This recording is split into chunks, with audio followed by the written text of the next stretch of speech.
ये बहुत ही भावुक और बहुत ही गौरवान्वित करने का एक अवसर है जब हम अपने उन वीर शहीदों को आज इस अवसर पर याद करते हैं। अभी हमारा केवल देहरादून में और सिटी क्षेत्र में ही सिविल डिफेंस विभाग है और शीघ्र ही शायद इसी माह के अंत में पूरे उत्तराखंड में सिविल डिफेंस विभाग खोला जाएगा।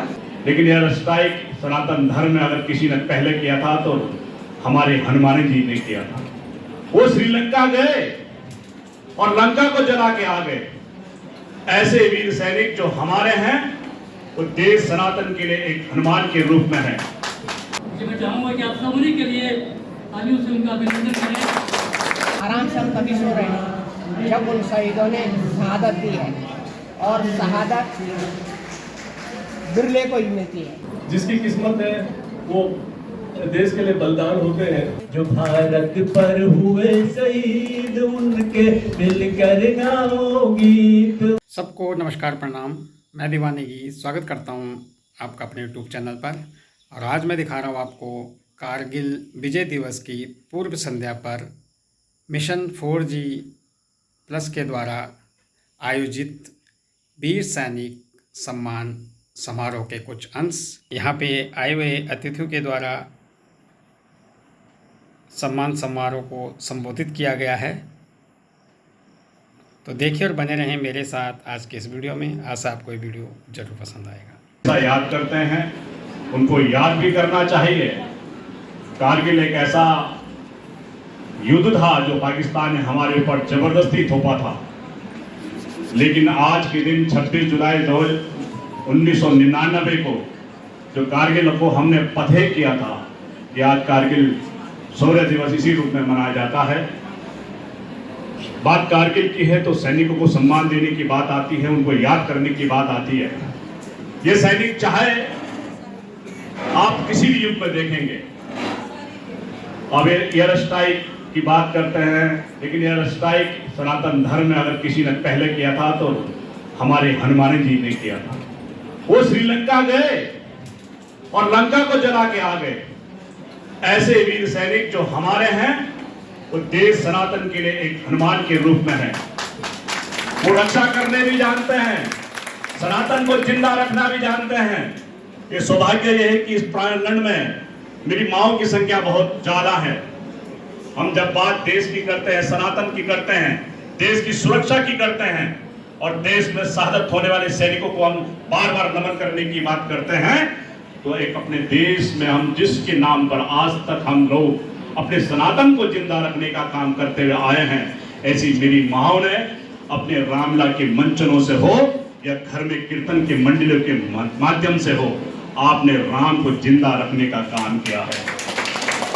और राम को चरित्र के रूप में, राम को सही धरातल में उतारने का काम कोई करता है तो एक ऐसा वीर सैनिक जो देश का निर्माण भी करता है और देश को आगे बढ़ाने का काम भी करता है, और देश नहीं पूरे विश्व के अंदर सनातन को जो गर्व से अपने आप को महसूस करता है कि हाँ मैं सनातनी हूं, मैं देश के लिए मर मिटने वाला हूं, मैं राष्ट्रवाद की बात करता हूं, मैं हिंदुत्व की बात करता हूं, मैं उसको भी इस संबोधन में सच्ची रूप से अगर देश को मान दिलाने का काम किया है तो मैं देश के प्रधानमंत्री आदरणीय नरेंद्र भाई मोदी ने किया है।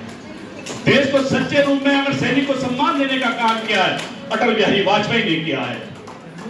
ये कारगिल उनके समय का था, आज उनको भी याद करने का समय है कि आपने उस कारगिल को किस तरह से जीता और देश नहीं पूरे विश्व के अंदर आपने दिलों में जगह बनाने का काम किया। मैं एक बार उनको भी बहुत बहुत याद करते हुए विनम्र श्रद्धांजलि देता हूं। और साथ में जो मेरी माएँ, जो मेरी बहनें, जो शहादत की विधवाएं हैं, जो मेरे भाई जो कारगिल युद्ध से बच के यहाँ आए हैं, उनको भी मैं एक बार प्रणाम करना चाहता हूं, क्योंकि मैं स्वयं एक सैनिक परिवार से आता हूं। सैनिक की त्रासदी को हमने देखा है। जब सेना में आदमी भर्ती होता है, बेटा भर्ती होता है, पति जब लास्ट किसी बॉर्डर में नौकरी कर रहा होता है, तो घर की जो बेचैनी होती है वो माँ को पता है। घर की वो पगडंडियां जिनसे वो चलकर फौज में भर्ती हुआ, उस बार बार उसको देखने की चेष्टा उस समाज के लोग, उस गांव के लोग देखते हैं कि मेरा सैनिक घर वापस आएगा। और वो देश के लिए जब शहीद होता है जब उसका पार्थिव शरीर जब देश के तमाम उस पर चला जाता है, तो जब गांव की खलियानों में उसका शरीर आता है, तो उस चीज को, वेदना को सहने का जो एक जज्बा किसी में है, वो मेरी माँओं में है, मेरी बहनों में है। मैं उनको सलाम करता हूं। मैं बहुत से लोगों को सादत यहाँ पे हुए, मैं बहुत से लोगों को जानता भी हूं। तो मेरा आपसे इतना ही निवेदन है, क्योंकि मैं ऐसा क्षेत्र से आता हूं, लहसोन से, जो फौजी बनाता है, भावुक बनाने वाला है।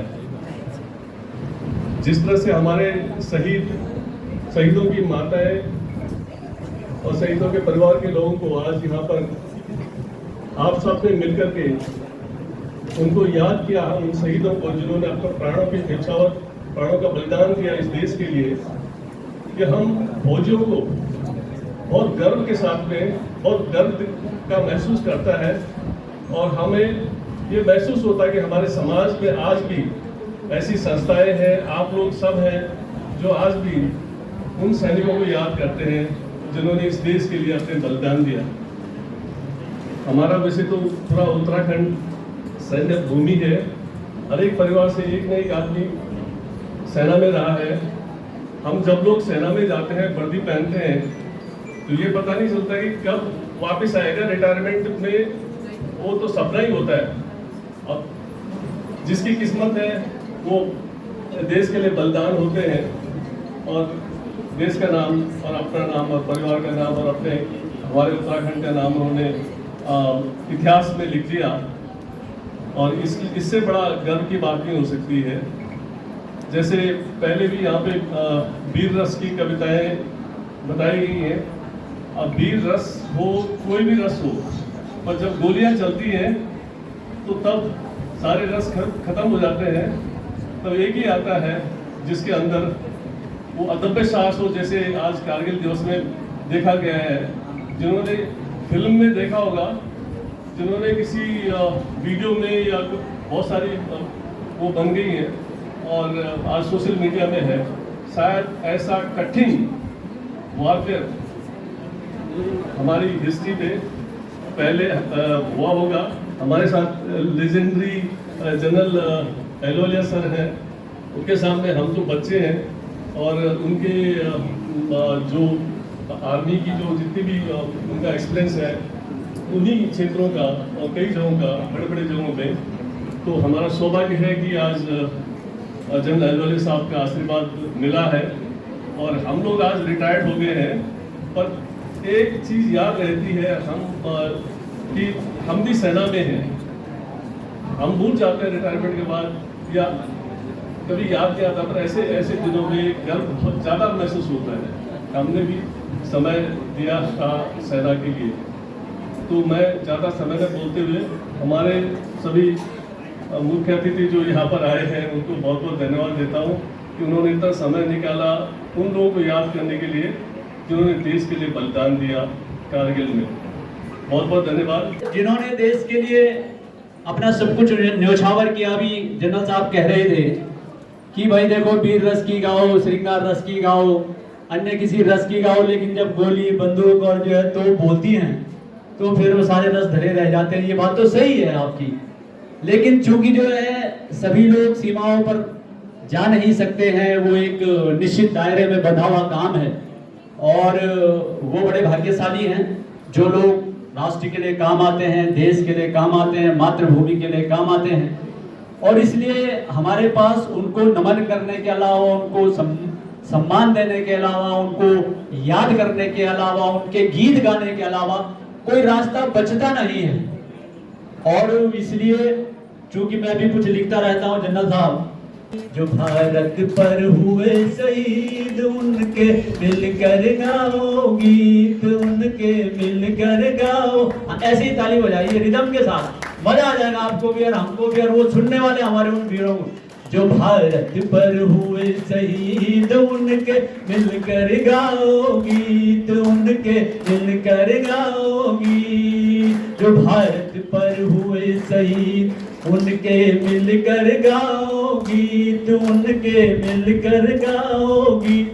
जो सरहद पर हुए शहीद उनके मिलकर गाओ गीत, उनके मिलकर गाओ गीत। वो बांग्लादेश के वीर 65-62 के रण में, वो भी किसी के थे मनमीत, वो भी किसी के थे मनमीत। जो भारत पर हुए शहीद उनके मिलकर गाओ गीत, उनके मिलकर गाओ गीत, उनके मिलकर गाओ गीत। जो भारत पर हुए शहीद उनके मिलकर गाओ गीत, उनके मिलकर गाओ गीत। विक्रम बत्रा परम वीर धन सिंह थापा अब्दुल हमीद, विक्रम बत्रा परम वीर Dhan Singh Thapa Abdul Hamid.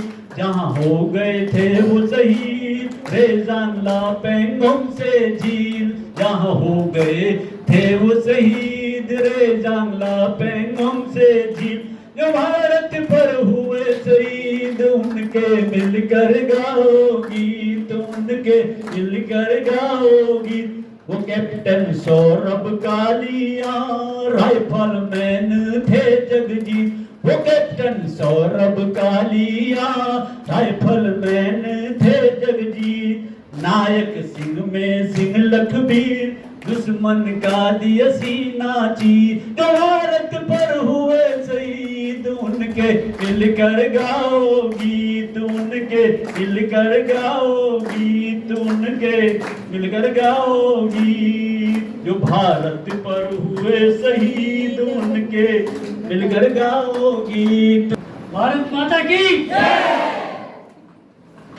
Chief guest, distinguished guest, आप सबको आज ये सबसे पहले मैं सुभाष भट्ट साहब का धन्यवाद करना चाहूँगा कि जिन्होंने इस प्रोग्राम का आयोजन किया। और मुझे यह देखकर बहुत खुशी हो रही है कि किस तरीके से आप सब ने हमारे वीर योद्धाओं को, उनके परिवारों को इस तरह से सम्मानित किया।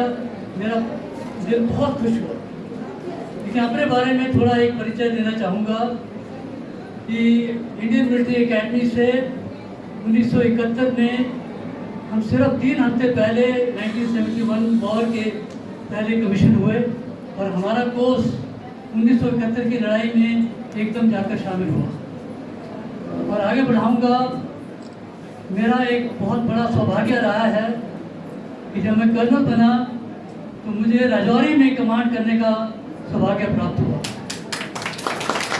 और उसके बाद जब मैं ब्रिगेडियर बना 2001 में, जनवरी 2001, जबकि कश्मीर घाटी में सबसे ज़्यादा इंसर्जेंसी और टेररिज्म का प्रभाव था, तो वहाँ पर मैंने ब्रिगेड की कमांड संभाली उरी सेक्टर में, जो कि हाजीपीर के बिल्कुल सामने लाइन ऑफ कंट्रोल के ऊपर ब्रिगेड थी। और जैसे मेरा अगला प्रमोशन हुआ मेजर जनरल, मुझे कारगिल डिवीजन कमांड करने का सौभाग्य प्राप्त हुआ। वो मैंने 2005-2006 में कमांड की। उसके बाद मैं लेफ्टिनेंट जनरल बना। फौज ने फिर कहा कि वो कारगिल ही नहीं, अभी आप जब लेह लद्दाख और सियाचिन में कोर को कमांड करें। तो राजौरी, उरी, कारगिल, लेह लद्दाख, सियाचिन, इन चारों जगह मैंने कमांड संभाली। और वहाँ पर मुझे उत्तराखंड के वीर ऑफिसर्स, जेसीओ जवान के साथ सेवा करने का, नौकरी करने का बहुत अच्छा मौका मिला। और मैंने देखा कि जो जज्बा हमारे सभी फौज के अंदर सभी में है, लेकिन उत्तराखंड के ऑफिसर, जेसीओ जवानों में बहुत बड़ा जज्बा देखा जाता है। मैं आपको ये यकीन दिलाना चाह रहा हूँ कि रिटायर तो मैं हो गया था, उसके बाद मैं आर्मी कमांडर बना सेंट्रल कमांड का, और आर्म फोर्सेस ट्रिब्यूनल में मैं जज रहा 4 साल के लिए। तो जब मैं वहाँ पर राजस्थान के पूरे सेक्टर को देख रहा था, और उसके बाद जनरल बिपिन रावत साहब जो अभी नहीं रहे, उन्होंने मुझे रिक्वेस्ट किया कि सर इंडियन आर्मी के थिंक टैंक का आप डायरेक्टर जनरल बने।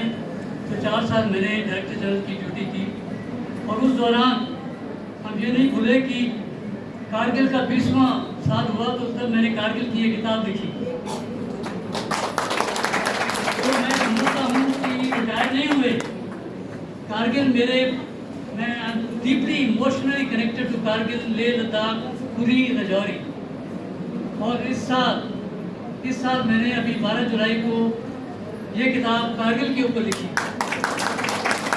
इसमें जो आप देख रहे हैं ये जो पहाड़ी दिखाई गई है वो टाइगर हिल है, जो एक नाम 99 में टाइगर हिल टोलो लेन 0.4875 जिसको बत्रा टॉप कहा जाता है और 0.5140 जब मैंने कारगिल की कमांड संभाली, वो मैंने संभाली 1 जनवरी 2005 को। उस दिन टेम्परेचर 30 डिग्री माइनस था, सब जगह बर्फ थी और उसी दौरान मैंने इन सभी इलाकों को खुद देखना चाहा। जहाँ तक हो सका, तब मेरी उम्र 54 साल की थी। मैं ये सोचता रहा कि हमारे जवानों ने कितनी बहादुरी के साथ उन पहाड़ियों को, जो कि तकरीबन 15, 16, 17, 18 हज़ार की ऊंचाई पर थी, कितने तरीके के साथ उन्होंने अपने बलिदान भी दिया और उन सभी इलाकों को दोबारा कैप्चर किया। मुझे मैं चाहूँगा कि आप सब उन्हीं के लिए तालियों से उनका अभिनंदन करें। ये भी ठीक नहीं है, इसके हिसाब और बढ़ना चाहिए।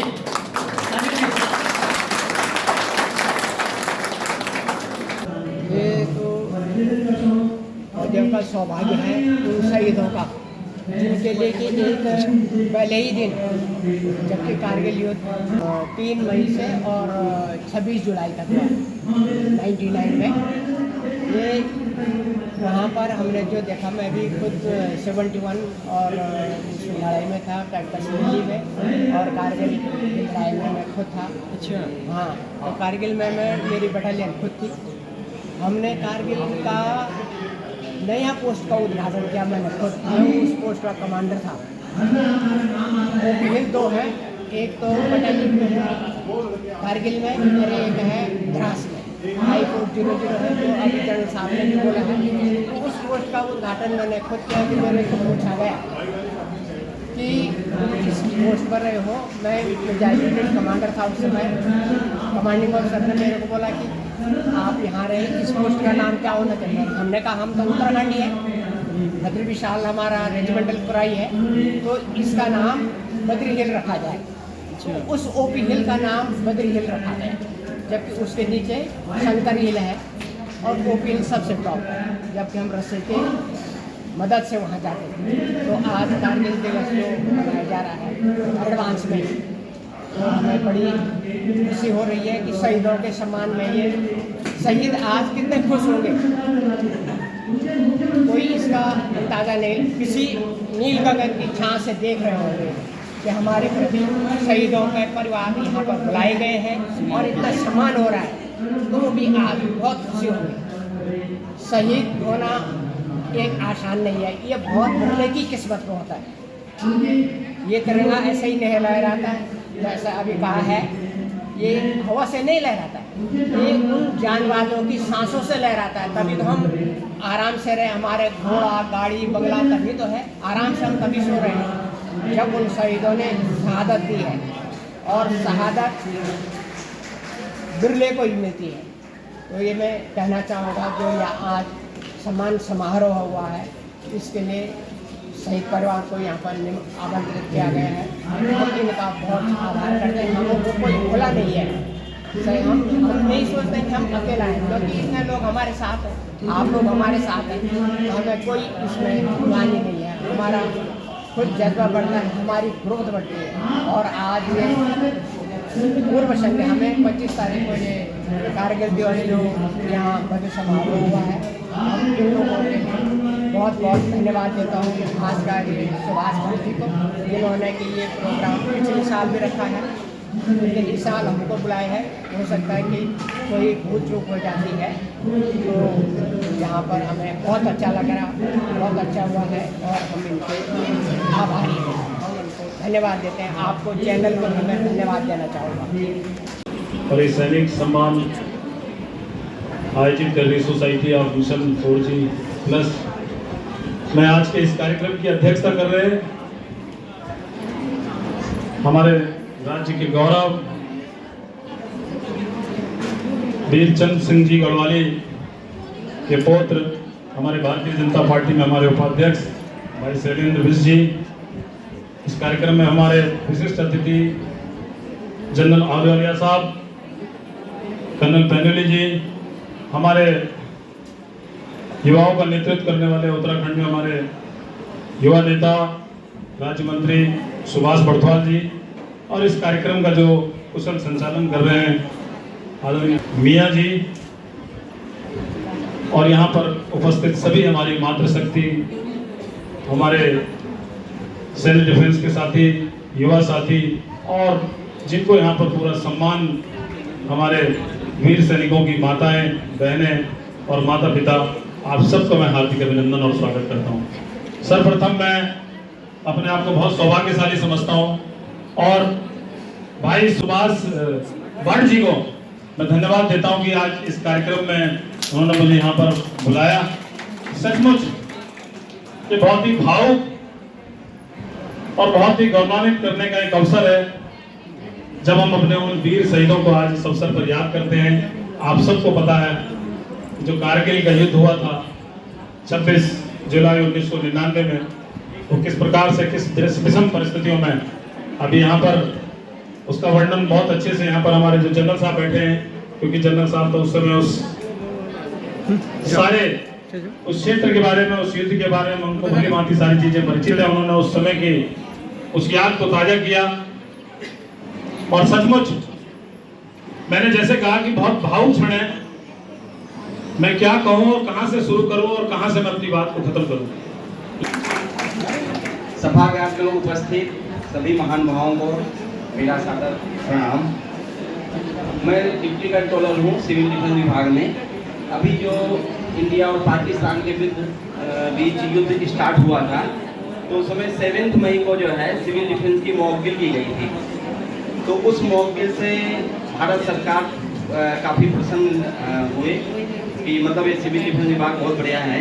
तो उसमें जो पूर्व सैनिक हैं जो सेवानिवृत्त हुए हैं, तो चूँकि वो 5 साल आरक्षित रहते हैं, तो 45 से 55 वर्ष के बीच में जो भी भारत सरकार से आदेश आया है तो उनको सिविल डिफेंस से जोड़ा जाए। तो चूँकि अभी हमारा केवल देहरादून में और सिटी क्षेत्र में ही सिविल डिफेंस विभाग है और शीघ्र ही शायद इसी माह के अंत में पूरे उत्तराखंड में सिविल डिफेंस विभाग खोला जाएगा। तो जो देहरादून में सिटी क्षेत्र में पूर्व सैनिक हैं 45 से 55 वर्ष के बीच में, तो वो सिविल डिफेंस विभाग में उनको भर्ती किया जाएगा। भारत सरकार से राज्य सरकार को आदेश आया है और राज्य सरकार से आपके सैनिक कल्याण मुख्यालय में और हमारे मुख्यालय में फिर हम तक आया हुआ है। तो जो कर्नल योगेंद्र सिंह हैं उनके बीच में हमारी 2-3 बार बैठकें हो चुकी हैं। तो आप लोगों को जितने भी मतलब सम्मान के रूप में भारत सरकार ने निर्णय लिया है कि उनको जो है सिविल डिफेंस विभाग से जोड़ा जाए। तो जो सिटी क्षेत्र के हैं 45 से 55 वर्ष के बीच में, तो मैं अभी यहाँ पे रहूँगा, तो वो लोग मुझसे मिल लेंगे तो हम उनको जो है सम्मान के रूप में सिविल डिफेंस विभाग में भर्ती करेंगे। धन्यवाद। तो इस वीडियो को करते हैं पर समाप्त। आशा आपको ये वीडियो जरूर पसंद आएगा। वीडियो पसंद आए तो वीडियो को लाइक करें, शेयर करें, सब्सक्राइब करें, कमेंट्स करें। देखने के लिए बहुत बहुत धन्यवाद। मिलता हूँ अगले ब्लॉग में किसी अन्य विषय के साथ। तब तक के लिए जय हिंद, जय भारत, जय उत्तराखंड।